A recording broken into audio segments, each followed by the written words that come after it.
Hi everyone, my name is Leanne and today I'm bringing you the first of my quarterly reading updates. I wanted to do one of these each quarter of the year in 2021 to kind of just check in with myself and see how I'm getting on with the reading goals that I set myself at the start of the year, to see if I needed to reevaluate any of those goals, if they are something that I didn't care about anymore, if they are something that I needed a more realistic target for, or in fact a more ambitious target for. I just wanted to have it as a way to kind of check in with myself and see how I'm going, rather than setting my goals at the start of the year and then not thinking about them for another 12 months. I'm not going to go into the really minute statistics that I do in my end of year videos, but I'm just going to be focusing on some of the main goals that I had for this year. So between January and March, I have read 45 books, which I'm really pleased about. If I continued at this pace, that would probably mean I would read between 170 and 180 books this year, but that isn't something that I, massively pay too much attention to. I know at some point in the year my reading will slow down, but the fact that I have read 45 books so far this year makes it kind of ridiculous that I haven't reduced my physical TBR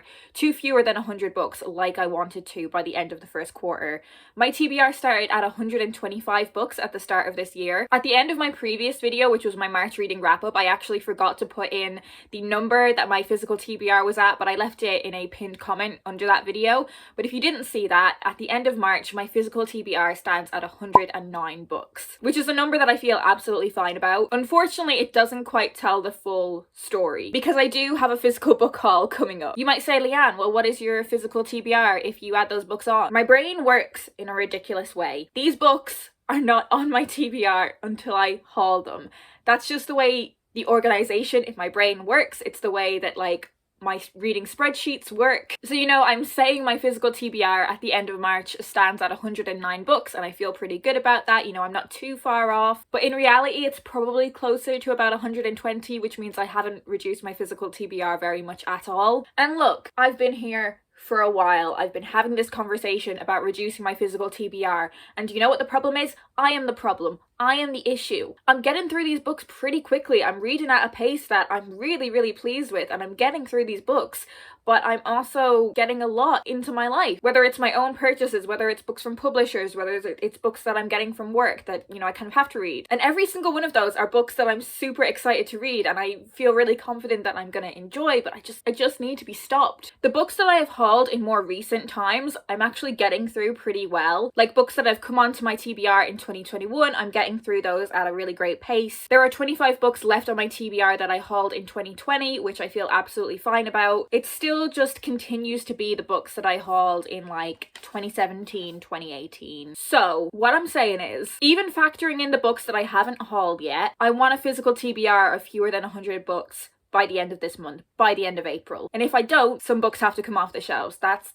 what's happening. Now, a lot of my unread books on my TBR are made up of my Penguin English Library classics. And I set a goal to read 10 of those in 2021, and so far I haven't read any. Now, a lot of these books, especially the bigger classics, are books that can actually take me a couple of months to get through. So that's something that I would really like to pick up the pace with. I don't want reading these to feel like a chore in any way, but it is something that is a long-term goal for me. It's not something that I'm hugely stressed out about because I see it as a lifetime goal rather than something that I want to complete in a year, like reading all of these books. But I did think 10 would be a decent number to make sure I was getting through these books. And I think actually what I'm going to be doing moving forward is I'm going to read them with the same methods that I would read classics when I was at university, and that is dividing the pages up into very manageable chunks to read throughout a 2-week or monthly period. In fact, there are 31 of these Penguin English Library books that I have left unread, so if I did make a dent in those, it would make a really significant contribution to me getting my TBR down. By the end of 2021, I also wanted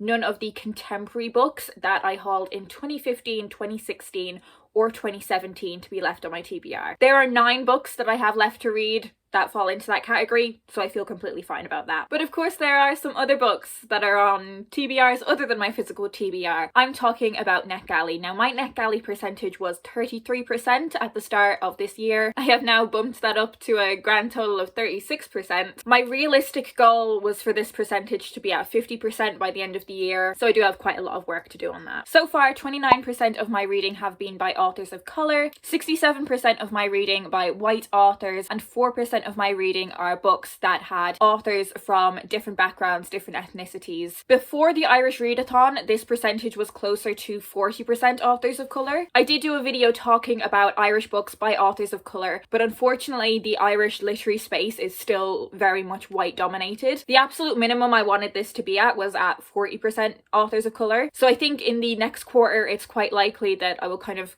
compensate for the Irish Readathon and get it back to 40%, if not higher. Another random little goal that I set for myself was that I wanted to reread more. I didn't put a specific number on this, but I have reread 4 books so far this year, and they were all books that I read for Wilsathon, which was a readathon that me and some friends hosted earlier this year that was all about celebrating Jacqueline Wilson as an author and getting some of those nostalgic vibes. There are some other books that I would like to reread, and I will leave my video linked where I spoke about rereading in the cards and in the description as well. So I would like to reread a couple books as well. Another weird little goal that I wanted to focus on was that I wanted to read the hardbacks and trade paperbacks that I have. They do take up a lot of space, and in the back of my head I do have, I'm just aware of the fact that I want to go back to London as soon as it kind of makes the most sense to. And hardbacks and trade paperbacks are just more difficult to transport. Like, if I was just transporting like B format paperbacks, it would make my life a lot easier than if I had to factor in hardbacks and trade paperbacks. And so far this year I've read 10 of those.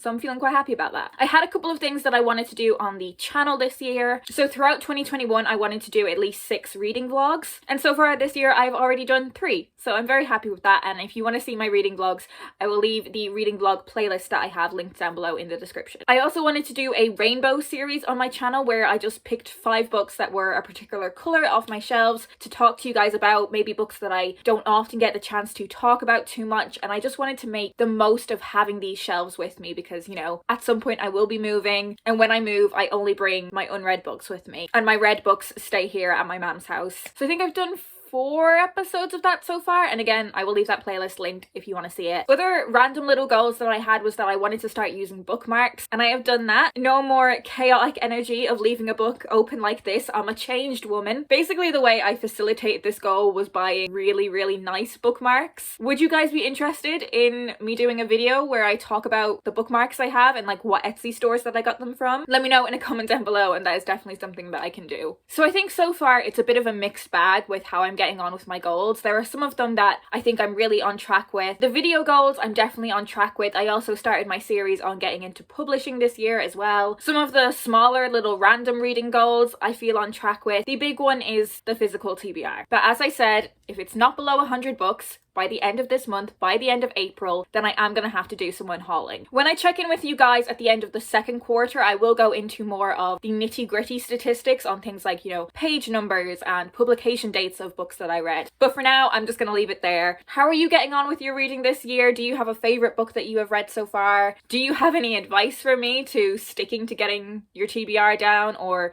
stopping yourself from emailing publicists or buying books in the middle of the night? If you're not already subscribed to the channel, please do. I hope you guys are doing well, and I will speak to you in my next video.